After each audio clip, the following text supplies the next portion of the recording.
হিন্দু ধর্মের মানুষগুলো এত অসভ্য হয়ে গেছে যে এদের মধ্যে এত কালপিট তৈরি হয়েছে যারা হিন্দু ধর্মটাকে নিয়ে একটা ছেলে খেলা বলে মনে করে, যার জন্য এটা আমাদের দোষ নয়।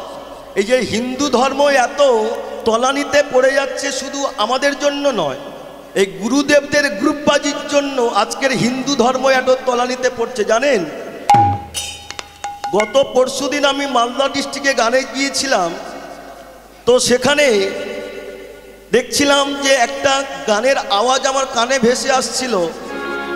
সেখানে শুনতে পেলাম যে সত্যযুগে নারায়ণ, তেতরা যুগে রাম, তারপরে শ্রীকৃষ্ণ, কলিযুগে ওই ড্যাশ মহাপ্রভুর নামটা বললাম না, এখন নাম বললে এখানে গ্রুপ তৈরি হয়ে যাবে, কারণ যে দেশে যাই সেই ফল খাই, তো যার জন্য যে দেশে যাই সে দেশে মানুষের সঙ্গে সদ্ব্যবহার করা ভালো। কারণ কুমিরের সাথে যদি আমি পাঞ্জা লড়ি তাহলে আমার মৃত্যু অনিবার্য, যার জন্য কথাটা আমার কানে আসলো।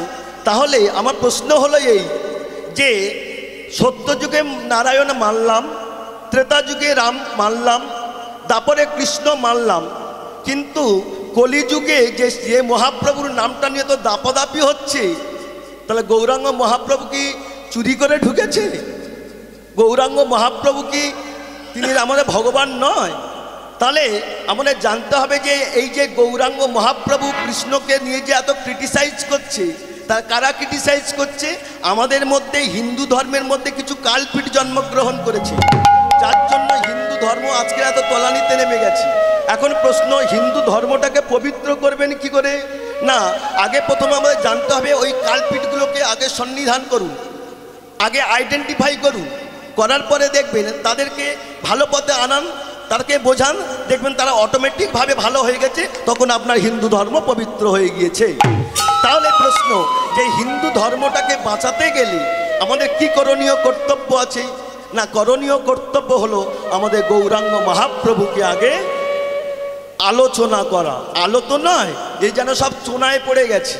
তাহলে আমার প্রশ্ন এখানেই যে আমরা যে গৌরাঙ্গ মহাপ্রভুকে নিয়ে রাত অনেক হয়েছে, প্রায় 12টা বাজতে যায়, নাকি 12টা বেজে গেছে, তাহলে এই যে রাত্রে আপনারা যে এত রাত জেগে বসে আছেন, কেন বসে আছেন?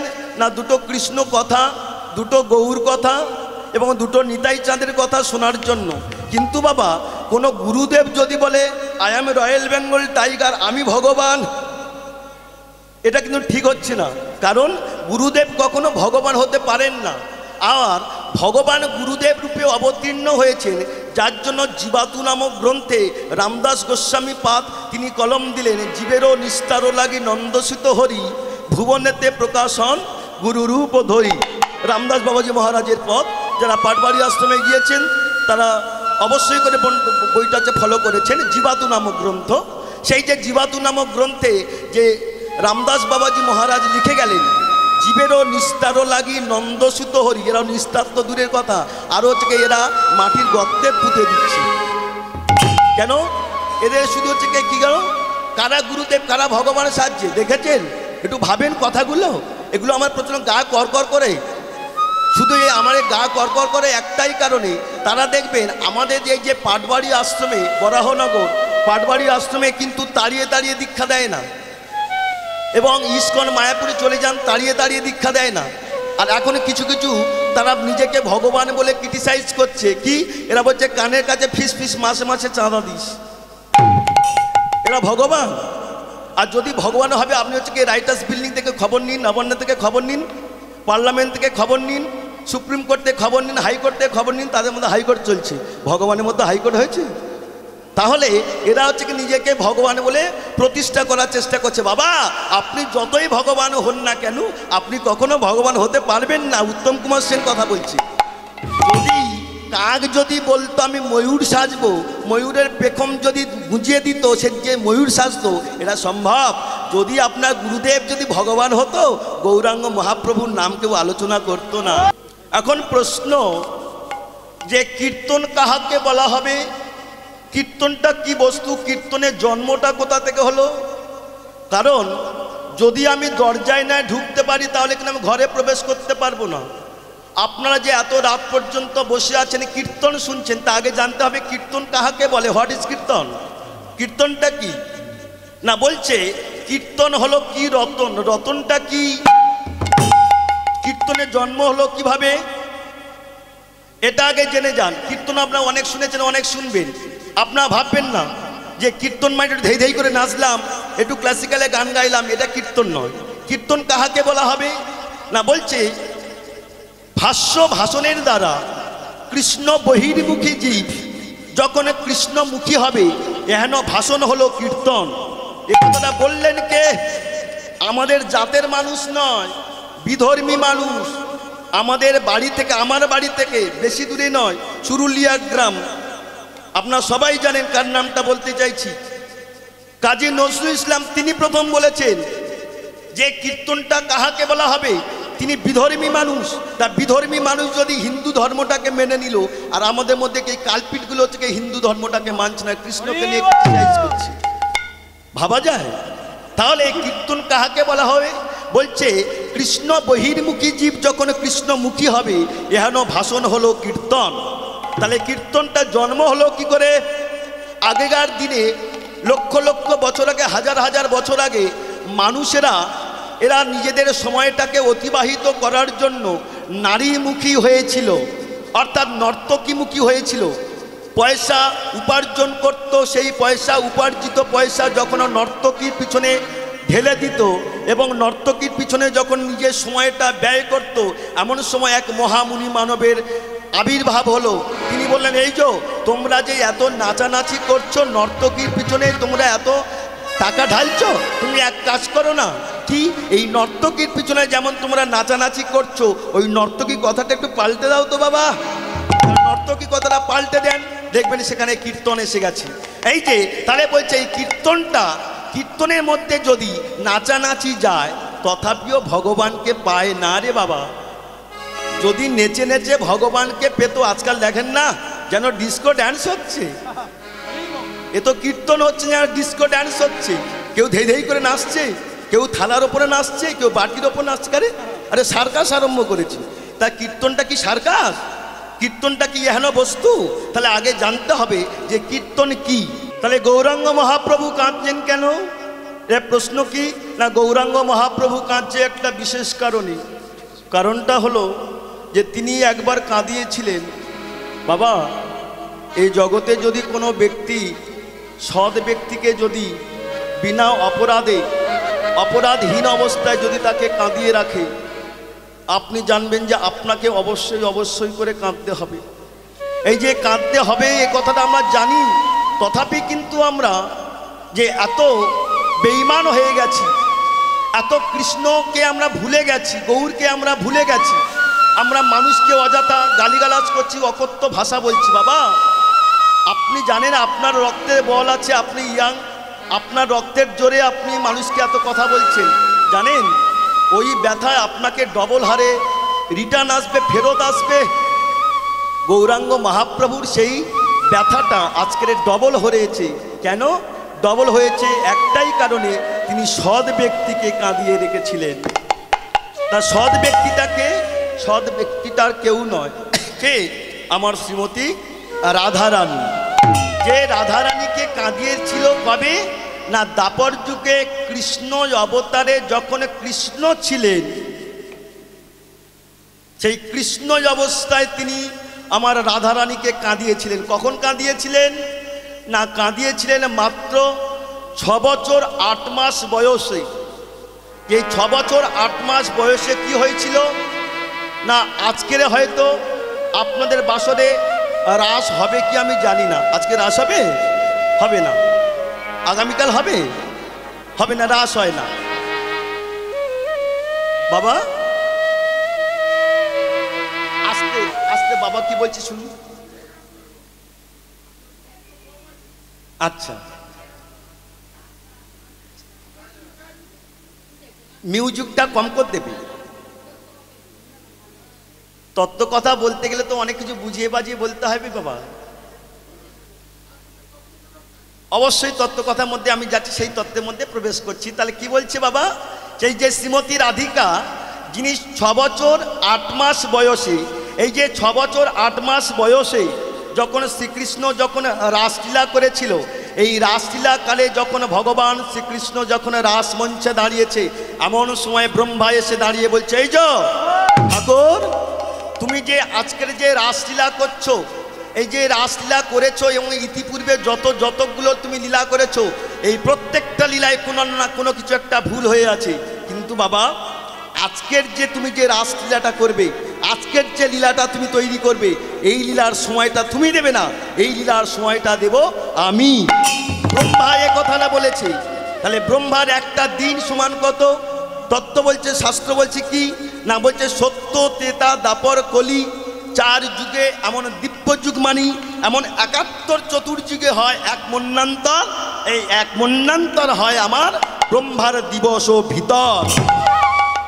তাহলে ব্রহ্মা যদি এতগুলো বছর নিয়ে যদি একটা দিন তৈরি করতে পারে, তার যার দিন বড় তার রাত কতটা বড়? আমাদের 12 ঘন্টা দিন আর 12 ঘন্টা রাত, এই 12 ঘন্টা দিন আর 12 ঘন্টা যেমন রাত সমান সমান হয়, ব্রহ্মার দিনটা যদি এমন হয় তাহলে রাতটা তত বড়। কিন্তু আমার মতো মস্তান স্টেজে উঠে দাঁড়িয়ে বলল, ভগবান এত বড় লীলা করেছে, আমি মাত্র 3 ঘন্টা শেষ করে দেব। ভগবান চিন্তা করলো, এই আমার এত বড় লীলা 3 ঘন্টা শেষ করে দেবে, তাহলে এটা আমার কোনো কৃপা করার দরকার নাই। তখন তিনি সিদ্ধান্ত করলেন, কি গো, আমি রাসমঞ্চে যাব। ঠিক কথা।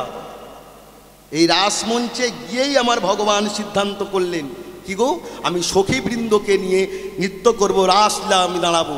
যে রাসলীলায় যে মেয়েগুলো দাঁড়িয়েছিল, এই মেয়েগুলো কারা? আরেকটু পিছন দিকে কথা বলি, মেয়েগুলো কারা? মেয়েগুলো কেউ নয়, মেয়েগুলো একসময় পুরুষ ছিল। কবেকার কথা জানেন?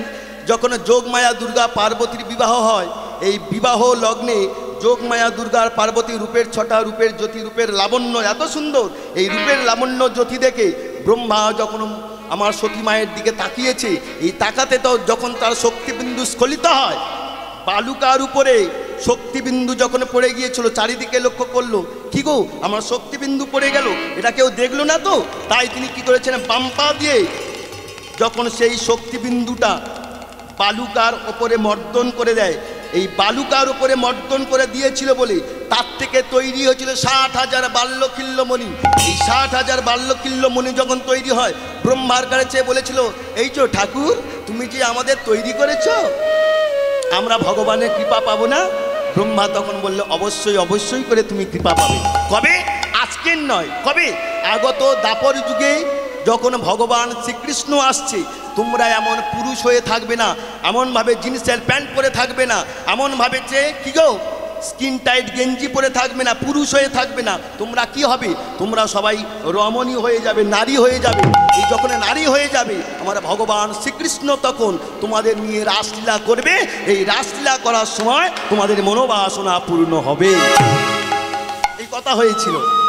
সেই রাসলীলা কালে যখন ভগবান শ্রীকৃষ্ণ দাঁড়িয়েছে, এই ভগবান শ্রীকৃষ্ণ যখন দাঁড়িয়েছে, দাঁড়ানোর সাথে সাথে তখন বলছে, হে ললিতা, বিশাখা, চম্পকাদি সমস্ত সখীবৃন্দ যখন এক জায়গায় দাঁড়িয়েছে না, তার মধ্যে সবচেয়ে একটা চতুর একটা সখী ছিল, নাম হলো শ্যামা সখী।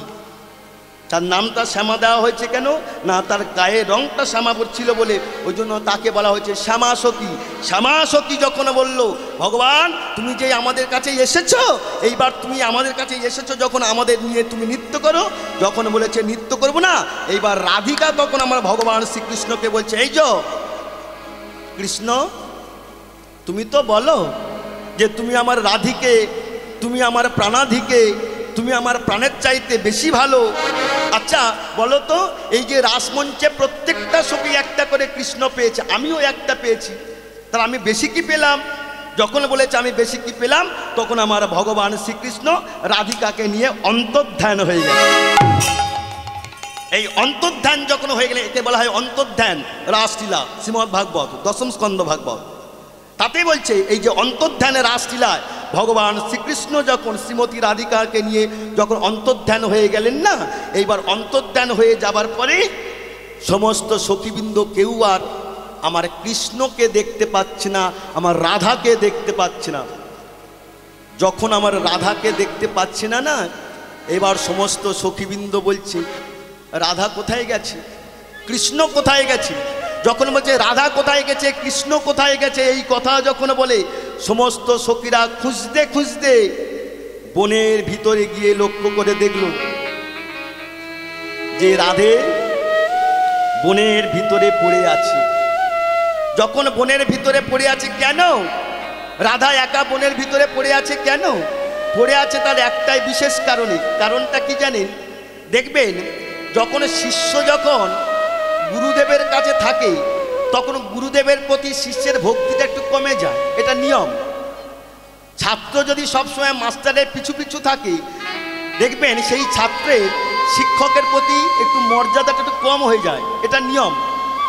যখন ভগবান শ্রীকৃষ্ণ রাসলীলা কালে রাধাকে নিয়ে যখন অন্তর্ধান হয়ে গেলেন, এই অন্তর্ধান হয়ে যাবার ফলে শ্রীমতী রাধিকা যখন বনের ভিতরে শ্রীকৃষ্ণের সাথে চলে গেল, চলে যাবার পরে তিনি আমার কৃষ্ণকে বলছে, এই যে কৃষ্ণ, আমি আর হাঁটতে পারছি না, তুমি আমাকে একটু কোলে করে নেবে। যখন বলেছে তুমি আমাকে একটু কোলে করে নেবে না, তখন আমার ভগবান শ্রীকৃষ্ণ তখন বলছে, রাধে, এই জন্য আমি সাধারণ মানুষের কাছে থাকি না। কেন যেন এরা সাধারণ মানুষের কাছে থাকলে তো এদের মর্যাদা কমে যায়। যখন বলেছে মর্যাদা কমে যায় না, তখন বলছে তুমি থাকো না। বলছে হ্যাঁ থাকি, তবে একটু ডিস্টেন্স রেখে রেখে থাকি, দূরত্ব রেখে থাকি। আমাদের প্রত্যেকের মধ্যে ভগবান আছে, তবে আমরা সেটা অনুমান করতে পারি না। ভগবানের কথা শুনে আমার শ্রীমতী রাধিকা তখন বলল, তুমি আমার কোলে করে নেবে না? ভগবান তখন বলল, আমি তোমাকে কোলে করে নেব না, আমি তোমাকে ফেলে রেখে চলে গেলাম। যখন ভগবান শ্রীকৃষ্ণ রাধিকাকে নিয়ে বনের ভিতরে ফেলে রেখে চলে গেল, এই চলে যাবার সময় এইবার রাধিকা একা বনের ভিতরে পড়ে আছে। বনের ভিতরে যখন পড়ে আছে, কোনো সখী আর দেখতে পাচ্ছে না, কাউকে আর সে দেখতে পাচ্ছে না। যখন সে দেখতে পাচ্ছে না না, এইবার সখীরা সমস্ত জায়গায় খুঁজে খুঁজে কোনো জায়গায় রাধিকাকে পাচ্ছে না। রাধাকে যখন পাচ্ছে না, হঠাৎ করে একটা আওয়াজ যেন তার কাছে এলো, কৃষ্ণ কোথায়, কৃষ্ণ কোথায়, এই কৃষ্ণ কোথায়, কৃষ্ণ কোথায় বলে বারবার যখন রাধা চিৎকার করছে, রাধার কণ্ঠস্বর শুনে সমস্ত সখীবৃন্দ যখন সেখানে উপস্থিত হয়েছে, এই উপস্থিত হওয়ার সময় সমস্ত সখীরা তথা ললিতা, বিশাখা, শ্যামাসখী সমেত সেখানে যখন উপস্থিত হয়েছে, উপস্থিত হওয়ার পরে রাধিকা যখন সেখানে পড়ে আছে, রাধাকে প্রশ্ন করেছিল, রাধে, তা তুই এখানে বনের মধ্যে তুই একা পড়ে আছিস কেন? তখন বলছে, আমার কৃষ্ণ হারিয়ে গিয়েছে। চাপ! তোর কৃষ্ণ হারিয়ে গেছে? হারিয়ে গিয়েছিস তুই? বাবা, এই জগতে পিতামাতা কখনো হারায় না, হারায় আমার সন্তান। যখন সন্তান যে হারিয়ে যায় তখন সে বাবা জানতে পারে, মা বুঝতে পারে যে তার সন্তান তার হারিয়ে গিয়েছে। তাই সে কি করেছে, একটা ছোট্ট বাচ্চা ছেলে,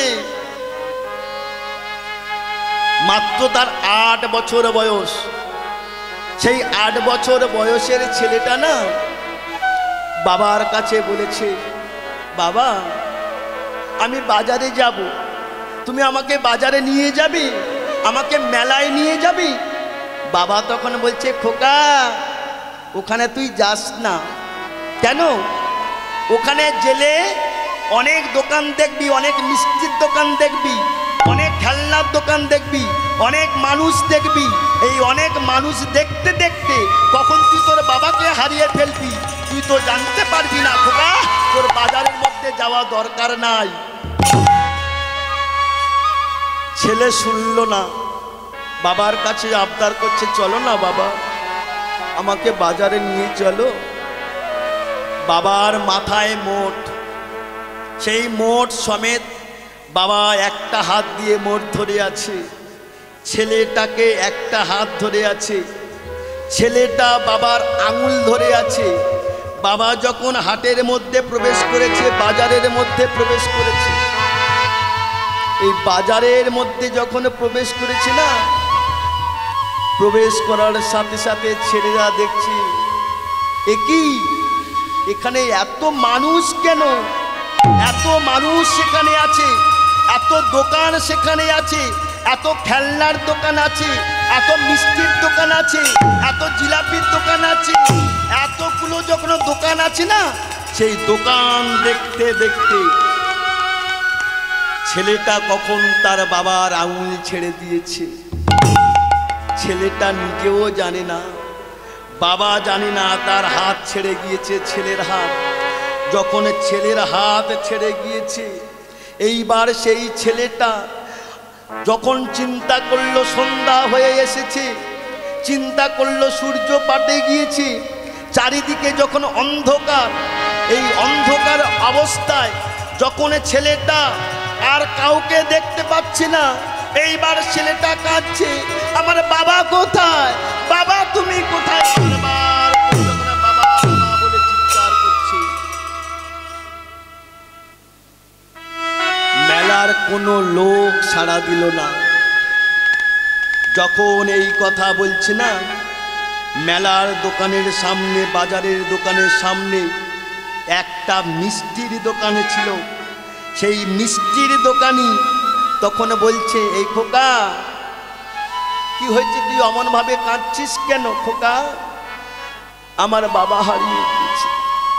যখন বলেছে আমার বাবা হারিয়ে গিয়েছে, মিষ্টির দোকানি তখন বলছে, খোকা শোন, তুই এক কাজ কর, তোর বাবাকে তুই পেতে চাস, যদি তুই তোর বাবাকে পেতে চাস তাহলে তুই এক কাজ কর, আমার এই মিষ্টির দোকানের সামনে দাঁড়িয়ে বারবার বলে তুই বাবা বাবা বলে চিৎকার কর। এই বাবা বাবা বলে যখন বারবার চিৎকার করছে না, এই চিৎকার শুনে আমার বাবা জানতে পেরেছে ছেলে আমার কোথায় গিয়েছে, ছেলে আমি পাচ্ছি না। যে মিষ্টির দোকানের সামনে যে মিষ্টির দোকানটা কে ছিল জানেন? সেটা একটা পরম বৈষ্ণব ছিলেন।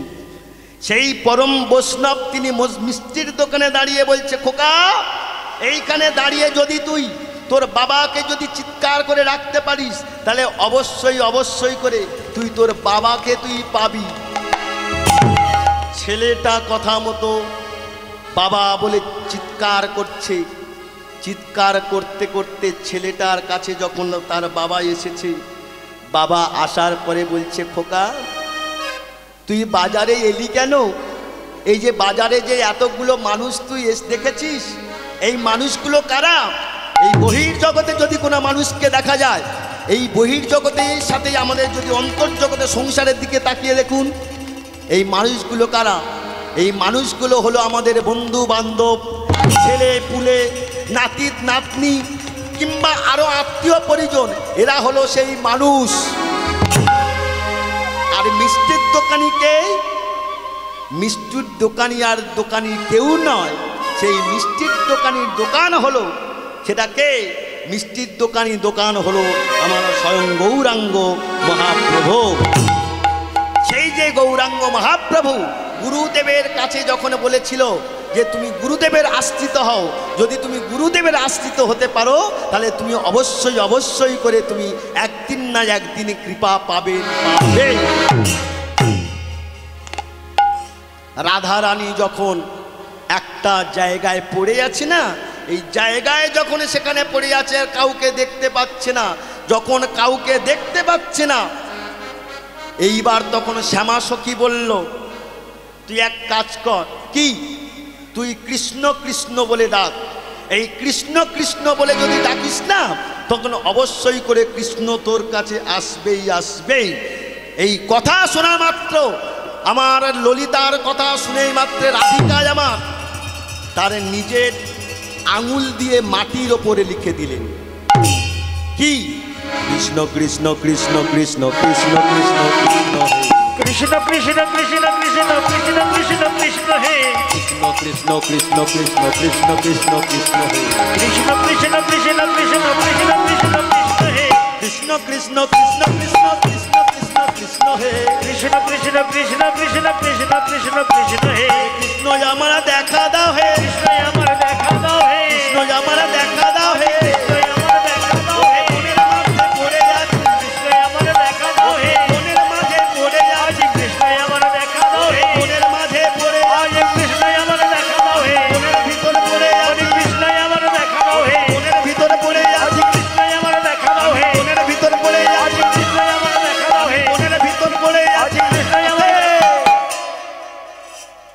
কৃষ্ণ কৃষ্ণ বলে যখন ডেকেছে, এইবার আসবে তো আসবে আমার ভগবান শ্রীকৃষ্ণ সেখানে যখন উপস্থিত হয়েছে। এই উপস্থিত হওয়ার পরে কৃষ্ণ এবার রাধিকাকে প্রশ্ন করেছে, রাধে তোমরা গোয়ালিনী, আচ্ছা তোমরা একটা কথা আমাকে বলতে পারবে যে তোমরা কি হেন বস্তু দিয়ে যে কৃষ্ণ কৃষ্ণ বলে ডাকো, যে ডাকার জন্য আমি একবারও শুনেই মাত্র আর থাকতে পারি না, তোমার কাছে চলে আসি। তখন বলল, শোনো কৃষ্ণ, তুমি তো ভগবান আর আমরা তো ভক্ত, তাহলে ভক্তের যে ডাকের মধ্যে যে কি অমৃত আছে, তুমি না ভক্ত হলে তুমি তো জানতে পারবে না। যেমন কোনো মানুষকে যদি বলা যায় যে দাদা আপনি রসগোল্লা খেয়েছেন, সে বলল না, আর তাকে যদি জিজ্ঞেস করা যায় আচ্ছা বলুন তো রসগোল্লার টক মিষ্টি ঝাল না তিতো, সেই ব্যক্তি যেমন কোনো প্রশ্নের উত্তর দিতে পারে না, আমার শ্রীমতী রাধিকায় আমার কৃষ্ণকে জিজ্ঞেস করেছে, কৃষ্ণ তুমি জানো যে ভক্ত হতে গেলে ভক্তের মধ্যে আরো একটা প্রধান জিনিস থাকা দরকার, যেটা তোমার মধ্যে নাই। সেটা কি? সেটা হলো ভক্তি। এই ভক্তি কথা যখন বলেছে না, বলে আমি কখনো ভক্তি পাবো না, আমি কখনো ভক্ত হতে পারবো না, বলে অবশ্যই ভক্ত হতে পারবে। আর তখন ভক্তের জ্বালাটা তখন বুঝতে পারবে যে ভগবানকে ডেকে এই ভক্ত কি আনন্দ পায়। যখন বলেছে ভক্ত ডেকে কি আনন্দ পায়, তখন আমার শ্রীমতী রাধিকা বাম পায়ে ভগবান শ্রীকৃষ্ণ তার নয়নের কাজল দিয়ে লিখে দিলেন কি, আমি তো জি কালো বদন করিব ধারণ তোমার অঙ্গে রাধে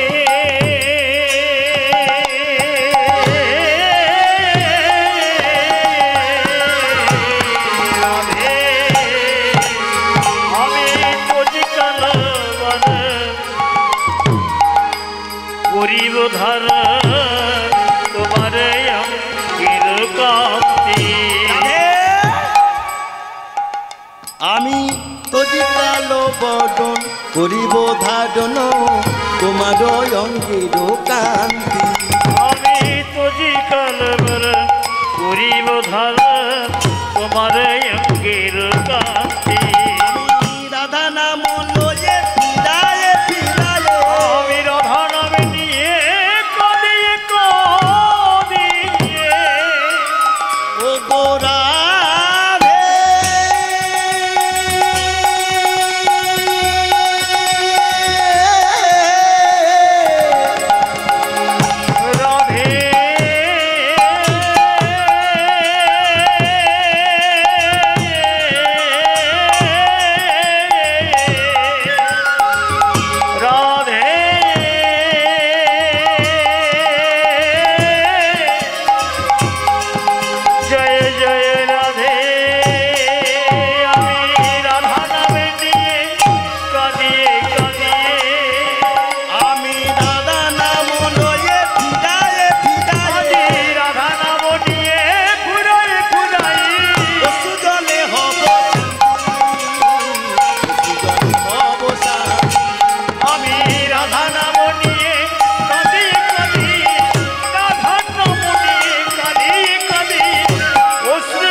আমি কেঁদে কেঁদে কেঁদে বেড়াবো, আমি কেঁদে কেঁদে কেঁদে বেড়াবো, আমি কেঁদে কেঁদে কেঁদে বেড়াবো, আমি কেঁদে কেঁদে কেঁদে বেড়াবো, আমি নদীয়ায় গিয়ে গভীর হব, কেঁদে কেঁদে কেঁদে বেড়াবো, নদীয়ায় গিয়ে গভীর হব, কেঁদে কেঁদে কেঁদে বেড়াবো, নদীয়ায় গিয়ে গভীর হব, আমি কেঁদে কেঁদে কেঁদে বেড়াবো, আমি নদীয়ায় গিয়ে গভীর হব, আমি কেঁদে কেঁদে কেঁদে বেড়াবো, আমি নদীয়ায় গিয়ে গোল হব।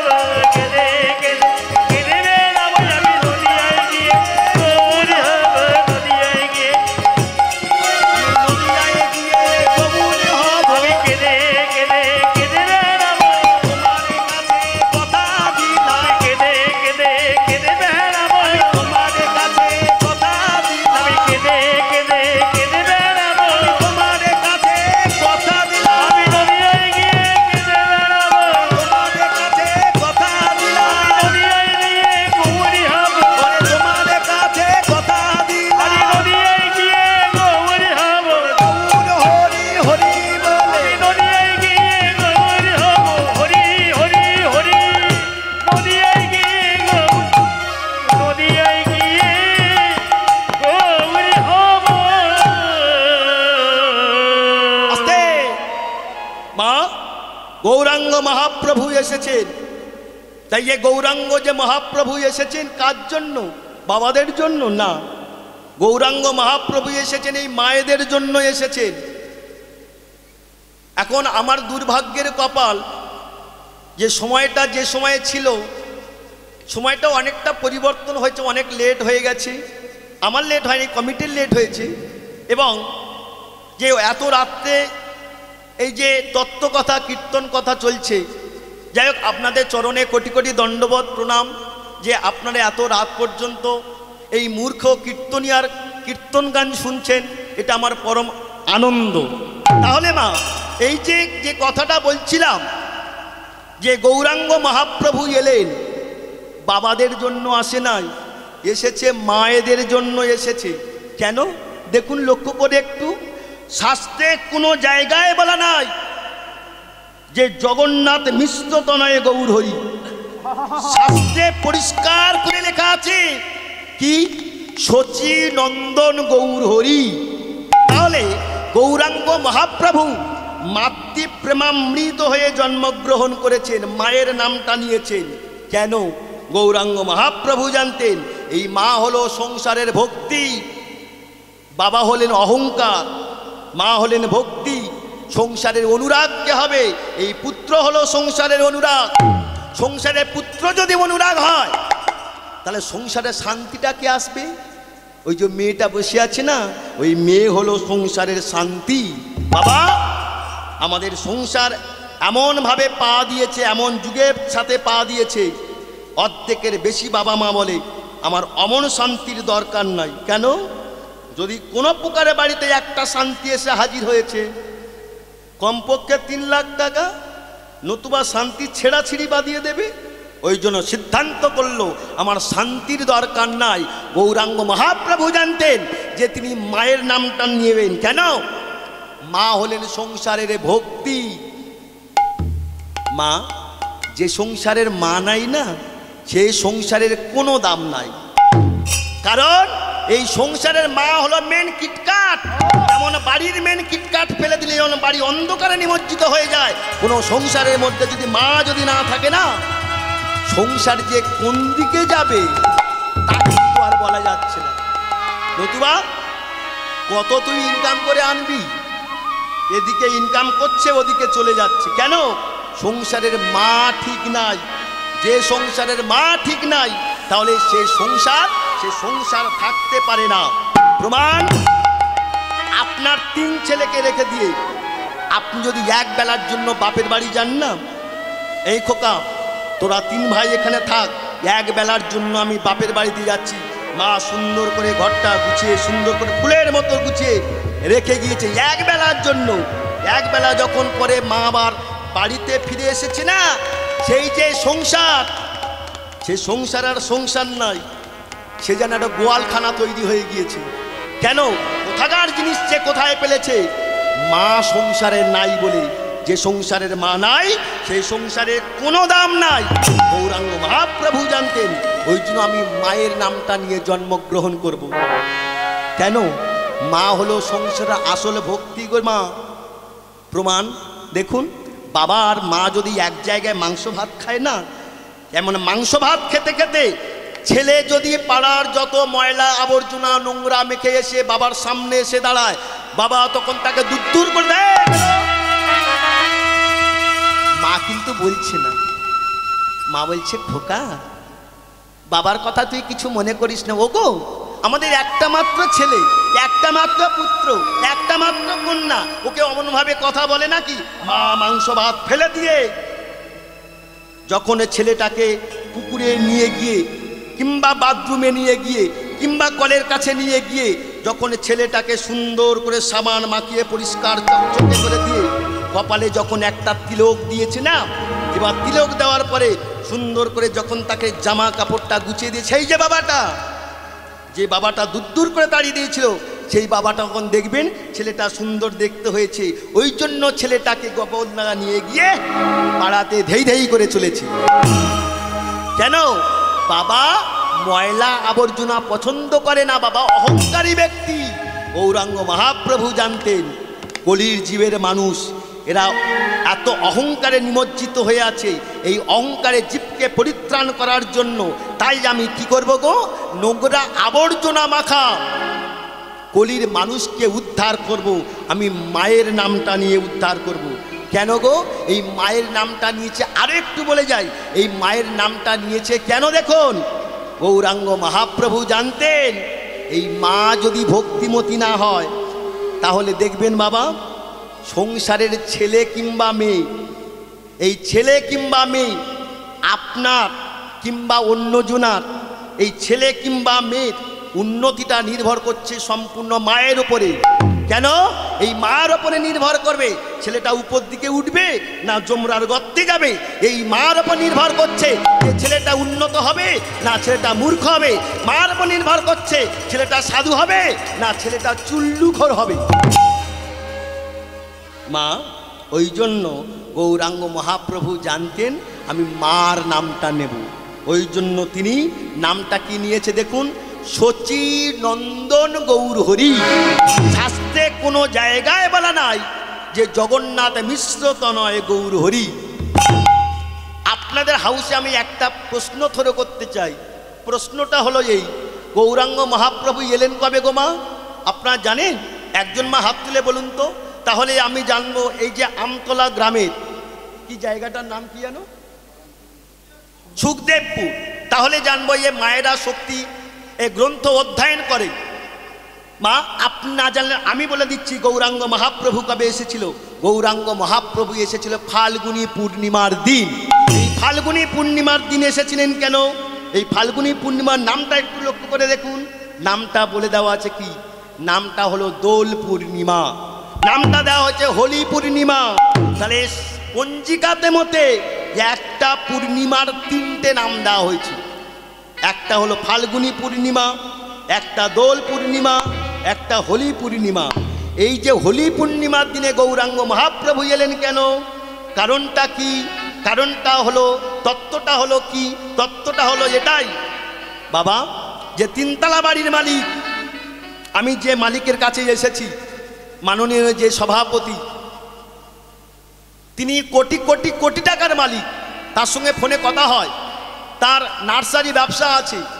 ভারতবর্ষে হেন কোনো রাজ্য নাই যে যেখানে তার চারা যায়।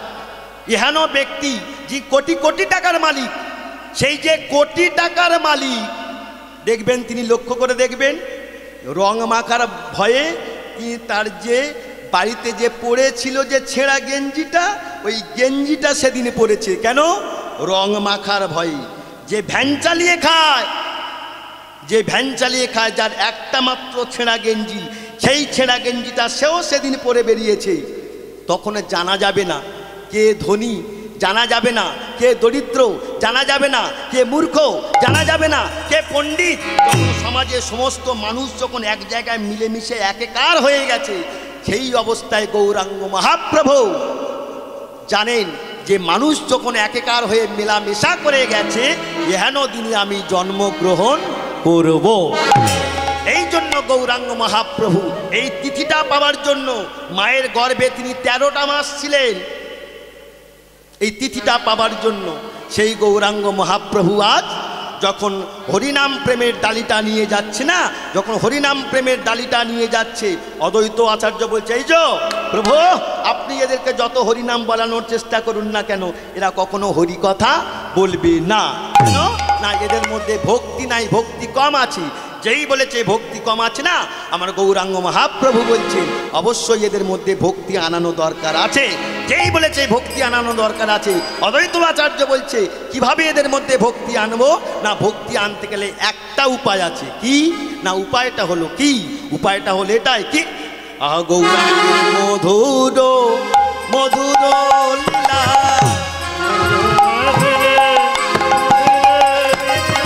গৌরাঙ্গের মধুর মধুর লীলা।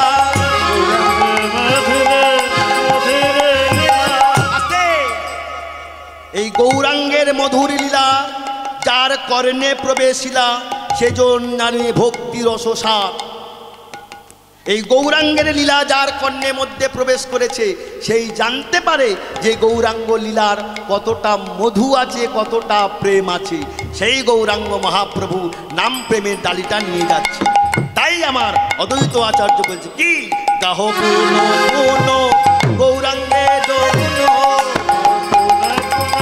গৌরাঙ্গের গুণ, গাহ পুন পুন গৌরাঙ্গে গুণ, পুন পুন গৌরাঙ্গের গুণ, সরল করিয়াম, সরল করিয়াম, পুন পুন পুন পুন গৌরাঙ্গের গুণ, সরল করিয়াম, সরল করিয়াম। আরে ভাব সংসারে অমনি দয়ালো, আরে নাহি কোন আজি ভাব সংসারে এমনি দয়া, আর নাই কোনো বলো অমনে দয়ালে কে বায়াছে, এমন দয়াল কে বাই আছে, অমন দয়াল কে বায়াছে। যারে